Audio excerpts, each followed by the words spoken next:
एक ही साथ त्रिवेदी परिवार के दो बेटों को उम्र कैद हो रही थी। अरे अरे, आप लोग तो घबरा गए। ये वही उम्र कैद है जो हर पतियों को अपनी बीवी के दिल में मिलती है। त्रिवेदी परिवार के दोनों भाई करण और राहुल की आज शादी थी। रेशमा, पिंकी, और कितनी देर? पहले जब मैं आई थी पिंकी, तब तो तूने दुपट्टा ओढ़ रखा था, फिर दुपट्टा क्यों उतार दिया? अरे ये पार्लर वाली तेरा दुपट्टा ही उड़ाती रहेगी तो वरमाले की रस्म कब होगी? कितने साल हो गए मम्मी, अभी भी तुम अपनी दोनों बेटियों में फर्क नहीं कर पाती। मैं पिंकी नहीं हूँ, मैं तो रेशमा हूँ, रेशमा। ओहो मम्मी, आप फिर इसकी बातों में आ रही हो। जानती नहीं हो क्या आप पिंकी के नेचर को? मैं रेशमा हूँ, वो पिंकी है। आप कुछ देर पहले आई थी, तब आपने मुझे देखा था। उस वक्त पिंकी वॉशरूम में गई हुई थी। हे भगवान, बड़ा घोटाला है। माँ होकर अपनी दोनों बच्चियों में फर्क नहीं कर पाती मैं, तो तुम उन दोनों जुड़वा भाइयों में फर्क कैसे करोगी? तुम इसकी फिक्र मत करो मम्मी, फर्क हमें करने की जरूरत ही नहीं है। फर्क तो उन्हें पहचानना पड़ेगा, हम दोनों बहनों में, तब तो उनका प्यार साबित होगा। एक साथ पिंकी और रेशमा अपने चेहरे पर घूंघट डाले स्टेज के पास पहुंच जाती है। एक साथ भगवान ने मुझे दो दो बेटों की माँ बनाया था, और आज एक ही साथ दो दो बहुओं की सास बना रहे। मानना पड़ेगा भगवान के चमत्कार को भी। जब भी देते हैं छप्पर फाड़ कर देते हैं। आओ बेटा, ऊपर स्टेज पर आ जाओ। ऐसे नहीं मम्मी जी, पहले मुझे पहचान तो ले। पिंकी और रेशमा एक साथ ही अपने चेहरे से घूंघट हटाती है। दो हमशक्ल बहनों को बिल्कुल हूबहू एक जैसे कपड़ों में देखकर करण और राहुल का तो सर चकरा जाता है। इतने एक जैसे तो हम भी नहीं दिखते भैया, हमारे तो स्किन टोन में ही समझ में आ जाता है। ये दोनों बहनें तो हूबहू एक जैसी है, मेकअप कपड़े सब एक जैसे पहनकर आ गई। पिंकी, वो देखो पास्ता। कहाँ है जीजू? कर दिया ना तूने बेड़ा कर। जीजू है और जेठ जी भी। इतनी जल्दी तुझे जीतने थोड़ी ना देते। अब जल्दी जा अपने पति परमेश्वर के पास। सभी मुस्कुराने लगते हैं और एक ही मंडप में रेशमा से राहुल और करण से पिंकी की शादी हो जाती है। सुहाग रात के दिन अर्चना अपनी दोनों बहुओं का हाथ पकड़े करण के कमरे के बाहर रुकती है। मम्मी जी, आप मुझे देवर जी के कमरे के बाहर ले आई। पिंकी को यहाँ ड्रॉप कीजिए, मेरे पति का कमरा तो दूसरा वाला है। हे भगवान, बहू तुम दोनों को कम से कम कपड़े तो अलग तरह के पहनने चाहिए थे। समझ में ही नहीं आ रहा कौन बड़ी है कौन छोटी है। हो गया पिंकी, हर वक्त मजाक अच्छा नहीं लगता। वो मजाक करिए मम्मी जी, आप पिंकी को सही जगह लेकर आई हैं। ऐसा मजाक कोई तुम्हारे साथ करे पिंकी तो कैसा लगेगा तुम्हें? इतने लंबे फंक्शन के बाद अब सभी थके हुए हैं, इस वक्त तुम मजाक मत करो। हर चीज का अपना एक समय होता है। अच्छा, सॉरी बाबा, नहीं करती मजाक। अच्छा मम्मी जी, मैं आपको एक बात क्लियर बता देती हूँ, मुझे ना हंसी मजाक करना बड़ा पसंद है। तो जो बहू आपका मजाक करती है वो मैं पिंकी, और जो चुप रहने वाली समझदार और सिंसियर है वो रेशमा। उम्र में मुझसे 2 मिनट की बड़ी। अगली सुबह पिंकी पहली रसोई के लिए तैयार हो रही थी। वो 2 साड़ियों में कंफ्यूज हो जाती है। क्या लगता है करण, कौन सी साड़ी पहननी चाहिए मुझे, रेड वाली या येलो वाली? वैसे तुम्हें क्या लगता है रेशमा दीदी कौन से कलर की साड़ी पहन रही होगी? मुझे क्या पता मेरी बड़ी साली यानी कि तुम्हारी जेठानी कौन सी साड़ी पहन रही होगी, पर मुझे एक बात पता है, मम्मी को ये अच्छा लगेगा कि तुम उनके पसंद की साड़ी पहनो। बिल्कुल सही कहा करण तुमने। मम्मी जी की राय लेती हूँ, उन्हें अच्छा लगेगा। अच्छा, उनके कमरे में जा रही हूँ मैं, और अगर उन्हें दोनों में से कोई भी साड़ी पसंद नहीं आएगी तो मैं उन्हें सीधा यहीं ले आऊंगी। पिंकी मुस्कुराती हुई दोनों साड़ियां लेकर अपने कमरे से बाहर जैसे निकलती है, अपनी सास को हॉल से उनके कमरे में जाता देख लेती है। अरे वाह, मम्मी जी तो यही है। मम्मी जी, एक मिनट मम्मी जी। पिंकी के 2 बार आवाज लगाने के बाद भी अर्चना का ध्यान उस पर नहीं जाता और अर्चना सीधा अपने कमरे में चली जाती है। अपनी सास के पीछे पीछे पिंकी भी उनके कमरे में जाती है, पर जैसे ही वो कमरे के अंदर पहुंचती है वहां तो कोई भी नहीं था। है? नो वे, अभी तो मम्मी जी यहाँ अंदर आई थी। नो वे, ऐसा कैसे हो सकता है? अभी तो मम्मी जी मेरे सामने कमरे के अंदर आई थी, कहाँ गई? बालकनी का दरवाजा भी खुला हुआ है, यहाँ भी कोई नहीं है, तो मम्मी जी अचानक कहाँ चली गई? सभी के साथ मजाक करने वाली पिंकी के साथ आज खुद मजाक हो गया था। उसके पसीने छूट जाते हैं और उसके हाथ से दोनों साड़ियां वहीं फर्श पर गिर जाती है। भागती हुई पिंकी रेशमा के कमरे तक आ जाती है। देख लिया राहुल जी, आ गई ना मम्मी जी? मैंने कहा था ना, ससुराल है, ये वक्त पर उठना ही सही रहता है। अच्छा हुआ मैं वक्त पर तैयार हो गई, वरना अभी आपकी मान के सो रही होती तो मम्मी जी मेरी क्लास लगा देती। रेशमा जैसे ही दरवाजा खोलती है, अपने सामने पिंकी का घबराया हुआ चेहरा देखकर मुंह बनाते हुए कहती है, सुबह सुबह नहीं पिंकी। 1 मिनट जीजू, मैं दीदी को अपने साथ एक बार लेकर जा रही हूँ। हाँ हाँ बिल्कुल, पिंकी रेशमा को साइड ले जाकर कहती है। विश्वास नहीं करोगी दीदी, तुम अभी क्या हुआ, मैं ना अभी मम्मी जी के पीछे पीछे उनके कमरे में गई, पर वहां मम्मी जी थी ही नहीं, मेरे सामने वो कमरे में गई थी, पर जब मैं वहां पहुंची तो वहां कोई नहीं था। बाथरूम नाम की भी एक जगह होती है जो यहाँ सभी कमरे में अटैच है। मम्मी जी बाथरूम में चली गई होगी, और क्या। बाथरूम, हाँ वो नहीं देखा मैंने। दोनों देवरानी जेठानी बिल्कुल अलग अलग अंदाज में तैयार होती है और अलग अलग तरह का खाना पहली रसोई के लिए तैयार करती है। देख लो दीदी, तुमने कांजीवरम साड़ी पहनी है तो मैंने नौवारी स्टाइल पहन ली, अब तो हम दोनों में फर्क साफ साफ दिखेगा ना। मानना पड़ेगा, शादी के बाद समझदारी झलकने लगी है तुम में। अब जल्दी चलो, सभी को अपनी पहली रसोई का जादू भी तो दिखाना है। रेशमा और पिंकी सभी को खाना परोसती है। पनीर की सब्जी, कुलचा और ये लाल रसगुल्ले, वाह वाह क्या तैयारी की है तुम दोनों ने। पिंकी को चटपटा खाना पसंद है ना, वो चटपटा बना रही थी तो मैंने मीठे रसगुल्ले बना दिए। बिल्कुल सही किया बहू। और वैसे अब तुम दोनों इस घर की बहू हो तो तुम्हारी बड़ी दीदी सिर्फ तुम्हारी दीदी नहीं, तुम्हारी जेठानी भी है। और राहुल को इस तरह जीजू मत कहा करो, अच्छा नहीं लगता ना, लोग क्या सोचेंगे। अरे अर्चना जी, रिश्ते के लिहाज रख ले इंसान, यही बड़ी बात है। उसके बाद किसी भी नाम से पुकारे, क्या फर्क पड़ता है। रात को सारा काम सलटाने के बाद पिंकी अपने कमरे में आती है। ये खिड़की क्यों खोल देते हो तुम करण, कितनी सर्दी हो रही है, बाप रे मेरी तबीयत बिगड़ जाएगी। है तुम्हें सर्दी लग रही है? अरे भाई मुझे तो इतनी गर्मी लग रही है कि मैं एसी चालू कर लूं। फैन भी चालू नहीं करने दूंगी मैं। एक तो पतली सी चादर देकर बिठा दिया है, मेरी तबीयत खराब करवा कर मानोगे क्या? रजाइयां निकलवा लो, मुझे 2 रजाई दे दो, उसके बाद तुम गंजी में भी एसी चलाकर सोगे ना, मैं कुछ नहीं बोलने आऊंगी। ये कहकर पिंकी कपबोर्ड खोलकर ब्लैंकेट ढूंढने लगती है। कपबोर्ड में एक पतली सी ब्लैंकेट भी नहीं रखी तुमने, बताओ क्या ओढ़ू मैं? ये कहकर पिंकी जैसे ही पीछे मुड़ती है कि अभी 1 मिनट पहले बिस्तर पर बैठा उसका पति वहां है ही नहीं। करण कहाँ चला गया? अभी तो मुझसे बातें कर रहा था। ओहो कितनी ठंड हो रही है, पहले खिड़की बंद कर लेती हूँ। बस पिंकी आगे बढ़कर जैसे ही खिड़की बंद करके पीछे घूमती है, करण को 2 ब्लैंकेट के साथ बिस्तर पर उसी जगह पर बैठा हुआ देखकर घबरा जाती है। ये क्या मजाक कर रहे हो तुम मेरे साथ? एसी चालू होगा, ये रहे तुम्हारे 2 ब्लैंकेट, आराम से ओढ़कर सो जाओ। वॉशरूम का तो दरवाजा खुला था, यानी कि करण वॉशरूम नहीं गया था। ये सब इस घर में क्या हो रहा है? सुबह अचानक मम्मी गायब हो गई और भी करण। अगली सुबह नाश्ते के बाद दोनों भाई अपने पापा के साथ दुकान निकल जाते हैं और घर में रह जाती हैं दोनों बहनें और उनकी सास।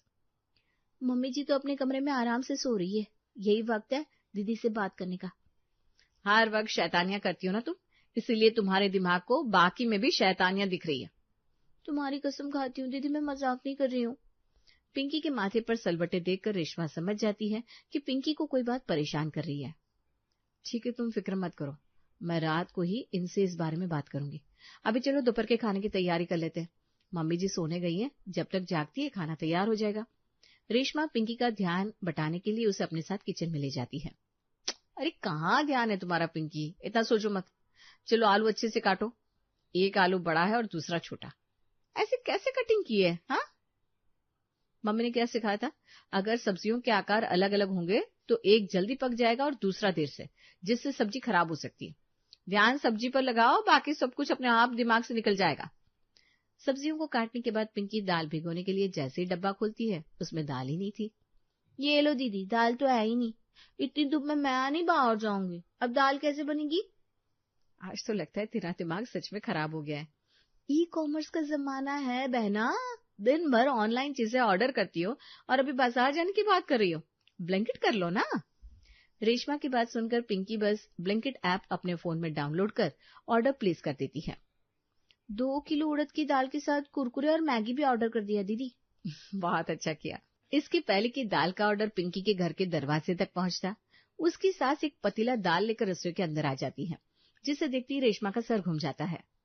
बेकार में कुरकुरे मैगी ऑर्डर करने की क्या जरूरत थी? हाँ, ये पकड़ दाल।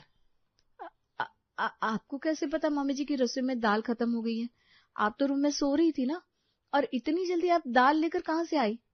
मैं तो पहले ही की थी दीदी, पर तुम समझने का नाम ही नहीं ले रही थी। मम्मी जी आप कमरे में जाकर आराम कीजिए, हम लोग खाना बनाकर बस आते हैं। अरे कितना सुलाओगी मुझे? और ये क्या हो गया तुम दोनों को, ऐसे हकला क्यों रही हो? कोई भूत देख लिया है क्या? पिंकी और रेशमा अपनी सासू के बाजू से रसोई से बाहर निकल आती है। मतलब कि मम्मी जी का उस दिन गायब होना वो भी सच था। मम्मी जी तो सो रही थी, तो ऑर्डर आने के पहले मम्मी जी दाल लेकर कैसे आ गई? उन्हें कैसे पता चल गया कि हमें क्या चाहिए? ये सब क्या हो रहा है पिंकी? कहीं हम दोनों के साथ कोई धोखा तो नहीं हुआ? कहीं ये लोग काला पीला जादू तो नहीं करते ना? इस बारे में पिछली रात अध्ययन किया था मैंने। आज रात को मम्मी जी के पैर देखने होंगे। अगर वो उल्टी हुए तो अगली सुबह हम दोनों का इस घर से भागना ही ठीक रहेगा। अरे राम, ये तुम क्या बोल रही हो? कुछ ज्यादा ही बुरा नहीं सोच रही हो तुम? तुम्हारे कहने का मतलब है कि मम्मी जी वो है? हाँ, मम्मी जी वो हो सकती है। तभी कमरे के दरवाजे पर आकर अर्चना कहती है, खाना कब बनाओगी तुम दोनों? ये कमरे में क्या गुटरगू कर रही हो? रात के 3 बजे अर्चना आराम से अपने कमरे में सो रही थी कि कोई उसके पैरों को छूने की कोशिश करता है। कौन है? कौन है राजी? कमरे में कोई है? किसी ने मेरे पैरों को छुआ अभी। आपके पैरों को छुआ? फिर जरूर कोई जानवर होगा। मैं लाइट ऑन करता हूँ। बिजली चालू होती है और अर्चना 4 पैरों पर पिंकी को देखती है। तो यहाँ इस तरह मेरे कमरे में क्या कर रही है बहू? वो भी रात के 3 बजे? हाँ, आपके पैर कहाँ छुए थे मम्मी जी मैंने? आज शनिवार है ना, शनिवार को सास के पैरों को छूने से ग्रह दशा अच्छी रहती है। मुझे नींद नहीं आ रही थी तो आपके पैर छूने आ गई। छू लो क्या मम्मी जी? पिंकी चादर हटाकर अपनी सास के पैर देखती है जो कि सीधे थे। बात तो कुछ और ही है। अगली सुबह रेशमा सभी के लिए चाय बनाने के बाद नहाने के लिए चली जाती है। गीले बालों में तौलिया बांधे जैसी रसोई में आती है, देखती है उसकी रसोई राशन से भरी हुई है। सुबह के 6 बजे कौन सी दुकान खुल गई? दाल चावल चीनी, इतना सब कुछ इस क्वांटिटी में रसोई में लेकर कौन आया, वो भी इतनी जल्दी? रेशमा के होंठ सूखने लगते हैं। सूखी लार निगलती हुई वो जैसे ही रसोई से बाहर कदम रखती है, अपने पति को अपनी सास के कमरे में जाता देख लेती है। इनका पीछा करती हूँ, दूध का दूध और पानी का पानी हो जाएगा। रेशमा अपने पति के पीछे पीछे अपनी सास के कमरे में जैसे ही जाती है, देखती है कि बालकनी में जाने के बाद राहुल कहीं गायब हो गया। ये कहाँ चले गए? बालकनी से नीचे उतर गए क्या? अभी तो यही थे। ऐसा नहीं हो सकता। ये क्या हो रहा है इस घर में? अचानक ही रसोई में राशन आ जा रहा है, अचानक ही लोग गायब हो रहे हैं। मम्मी जी का कभी भी कहीं भी पहुंच जाना, उनके बेटों का अचानक ही गायब हो जाना। नहीं, अब मैं इस घर में नहीं रह सकती। रेशमा सीधा अपने कमरे में भागती है और अपना सामान बांधना शुरू कर देती है। उधर पिंकी भी अपना सामान पैक करके तैयार थी और इससे पहले कि पूरा घर नाश्ते के टेबल पर आता, पूनम की दोनों बेटियां मायके लौट आती है। क्या सुन रहे हैं आप? कहाँ ब्याह दिया आपने मेरी बच्चियों को? हे भगवान, सही से पता भी नहीं लगवाया था क्या? अब किसी घर के कमरे में ही राज छुपे हो तो उसमें मैं क्या कर सकता था? मैंने जाकर देखा था, घर बड़ा था, काम भी अच्छा था। अब यहाँ लोग कमरे के अंदर से गायब हो जाते हैं। इसकी जानकारी मुझे होती तो मैं कभी अपनी बेटियों की शादी वहां नहीं करता। तुम दोनों को नुकसान तो नहीं पहुंचाया ना वहाँ? नहीं पापा, नुकसान तो नहीं पहुंचाया किसी ने। वैसे देखा जाए तो जब भी कोई गायब होता था कुछ न कुछ लेकर ही आता था। सोना चांदी थी? इस बारे में मुझे नहीं पता मम्मी, क्योंकि मेरे सामने सोना चांदी नहीं आया। मुझे कंबल की जरूरत थी तो आ गया, दाल चावल और बाकी राशन की जरूरत थी तो वो भी आ गया। अब समझ रही पूनम जी, ये सब क्या है? उनका इतना बड़ा बिजनेस कैसे हुआ है? यही जादू टोने की बात है। हमारे समझी समझन अगर जादू से कुछ भी ला सकते हैं तो थोड़ी बहुत मदद हमारी भी उन्हें कर देनी चाहिए, वरना मैं तो कह दूंगा वीडियो बनाकर आपकी जादुई राज इंटरनेट पर डाल दूंगा मैं। और दोनों जुड़वा बहनें अपने पूरे परिवार के साथ पहुंचती है त्रिवेदियों के घर। अरे तुम दोनों अचानक कहाँ चली गई थी? तुम्हें पता है हम कितने परेशान हो गए थे। कहाँ फोन नहीं मिलाया हमने। करण और राहुल तो अभी पुलिस स्टेशन जाने वाले थे तुम लोगों के गायब होने की रिपोर्ट लिखवाने। रिपोर्ट लिखवाने की क्या जरूरत थी समझी जी? जहाँ से आप घर की बाकी चीजें लाते वहीं से अपनी बहू को भी ले आते। क्या मतलब? मतलब आप सभी को जादू आता है। अचानक ही कंबल का मेरे कमरे में आ जाना, अचानक ही मम्मी जी का दाल लेकर रसोई में पहुंच जाना, कभी तेल लेकर आ जाना, कभी चावल लेकर आ जाना, वो भी पलक झपकती। ये सिर्फ मैंने नहीं, दीदी ने भी महसूस किया। बताओ ना दीदी, आपने कैसे जीजू को देखा था? पिंकी सही कह रही है, और प्लीज आप लोग हम दोनों बहनों को गायब मत कर दीजिएगा। हम बस बात सॉर्ट आउट करने आए हैं। रेशमा जैसे ही ये कहती है, पूरा त्रिवेदी परिवार सर पीट लेता है। पिंकी से तो मुझे यही उम्मीद थी रेशमा, पर मुझे लगा कि तू समझदार है, पर यहाँ तो तू ही इसकी बातों में आ गई। हम लोग कहीं गायब नहीं हो रहे थे और वो चीजें जादू से नहीं आ रही थी, घर के नीचे के तहखाने से आ रही थी। इस घर के नीचे तहखाना भी है रेशमा के पापा? यही पता करके आए थे आप? अब मुझे क्या पता पूनम जी की इनके घर में नीचे तहखाना है। इतना भी घर नहीं देख लिया था मैंने। और ये तहखाना कहीं सामने से रास्ता तो दिखता नहीं है। क्योंकि तहखाना का रास्ता मम्मी के कमरे के बालकनी से जाता है। पुराने जमाने का स्ट्रक्चर है ना घर का पापा जी। अब नीचे तहखाना है तो गांव से आया हुआ सामान मम्मी अक्सर नीचे ही मंगवा कर रख लेती है। फिर जब भी जरूरत होती है हम नीचे से निकाल कर ले आते हैं। इसके अलावा ठंड के कपड़े या पुरानी चीजें सब तहखाने में ही रहती है। तो उस दिन तुम्हें जब ठंड लग रही थी पिंकी, तो तुम्हारे लिए ब्लैंकेट में तहखाने से लेकर आया था। इस घर में तहखाना है और आपने मुझे बताया भी नहीं मम्मी जी। अरे तुझे नहीं पता है कि घर में तहखाना है? वो मुझे क्या पता कि तुझे नहीं पता है इस घर में तहखाना है। मुझे लगा तुझे पता है। हमें कैसे पता होगा मम्मी जी, आप भी ना हद करती है। पसीने छूट गए थे, क्या क्या सोच लिया था मैंने। हे भगवान, कितने सालों से घर के नीचे तहखाना है। इनके पापा को कितनी बार बोला मैंने कि नीचे कंस्ट्रक्शन करवा के फ्लैट ही बनवा लीजिए, पर इन्होंने कभी ध्यान ही नहीं दिया।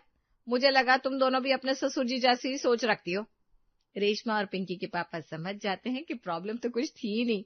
वो खुशी खुशी अपनी बेटियों को उनके ससुराल में छोड़कर वापस लौट आते हैं और गुफा के ऊपर की ससुराल का मजाक दोनों जुड़वा बहनें मजे से लेने लगती हैं।